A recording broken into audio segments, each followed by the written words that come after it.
What will happen in a drag race between the Porsche 911 992 Turbo S and the previous generation car, the 991.2 Turbo S? Well, we're going to find out because I'm going to launch them and race them over the standing quarter mile. So let me tell you about this current generation Turbo S. It has a 3.7 litre flat six twin turbo engine, though Porsche listed it as being a 3.8.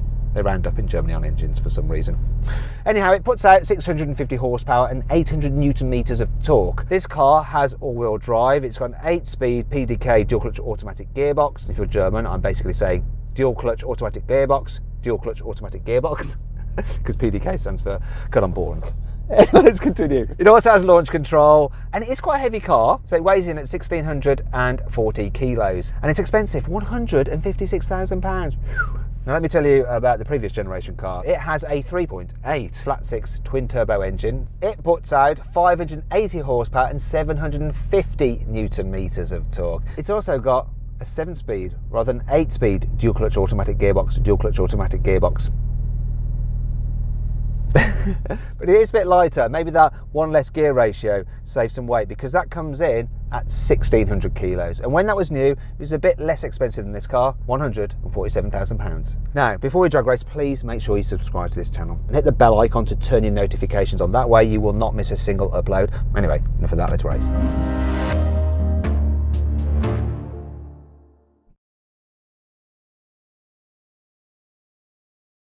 Now, as ever, before we race, I'm going to do a sound check. Rev limiter. Before you say, put it in neutral, the car's in neutral. It's not great, is it? For £156,000. Let's hit the old car. Does that sound better? That is way more like it. And that car is completely standard as well.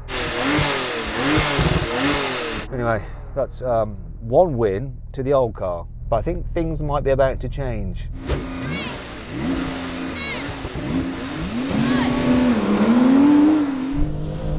Struggling for grip. Blimey, this thing is just nuts!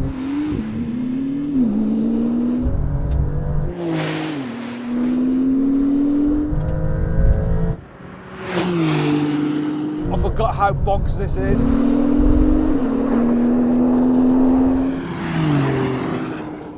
Whoa, I mean, were you asleep on the line? I mean, what went wrong? Nothing about this makes sense. That was such a good launch, and you just pulling away. It didn't look right. I was going so fast and just watching you pull away.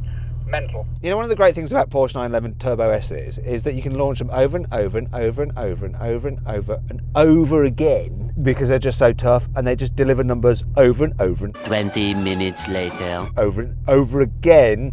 So let's do it again, because we can.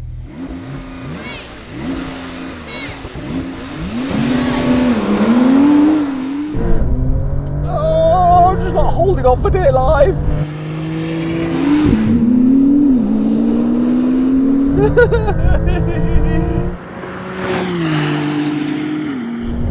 Oh, destroyed. So I think I might have been a little bit Yanni off the line there, which means maybe a bit premature. Sorry, Yanni. Sorry, I've just been a bit of a bitch because you're not here to argue against me. Check out in the comments, right? I bet somewhere in the comments he's come back at me. Your launch wasn't as good, or I was a bit early. What do you think, Sam? So I activated launch control and it went on too early, so then I backed out of it and then reactivated it, and by the time it was just getting to the top of the revs, the hand dropped, so that's probably my fault. Track crew, did I jump or not? No, you didn't jump. So maybe then, actually like Yanni after all, my launch was just bang on. See, we're friends now, Yanni. It's fine. It's fine. Yeah, you can delete that comment. Let's go again. 3, 2, 1.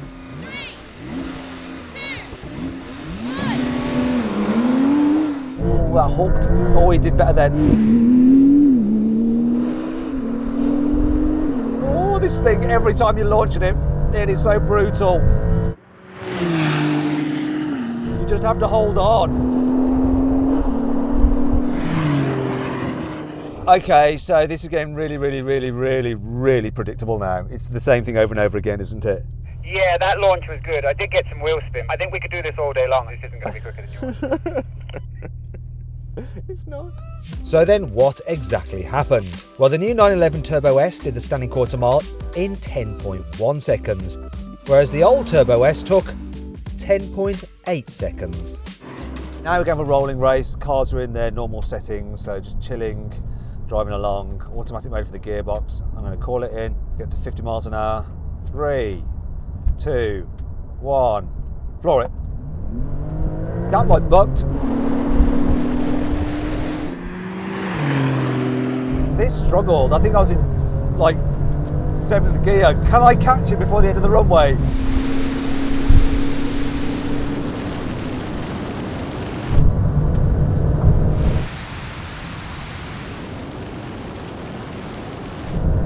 Yes, got him.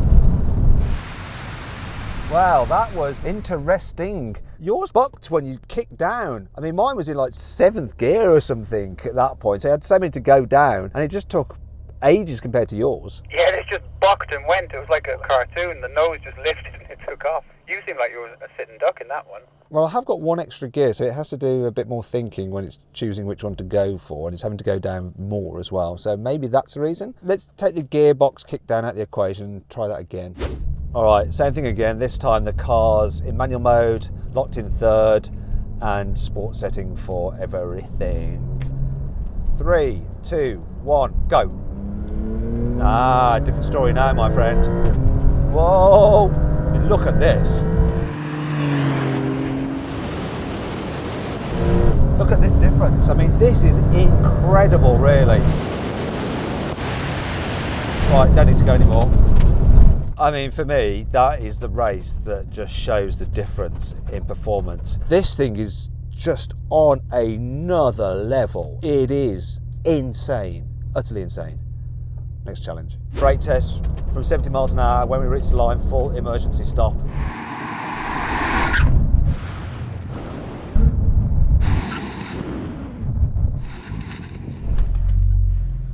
Oh God, my seatbelt really pulled me. Oh, you lost that. I certainly did. I had a lot of ABS going on. A loss is a loss, I guess. Do you know what? I actually had no ABS. Maybe they've just tuned it slightly different as well, made it more aggressive. I don't know. I'm just saying things now. I've got no idea. If you're a Porsche engineer or you know someone who is, maybe they can comment below and just like let us know if they've done some work on that. Yes, we like the geeky facts too, you know, here at Carwow.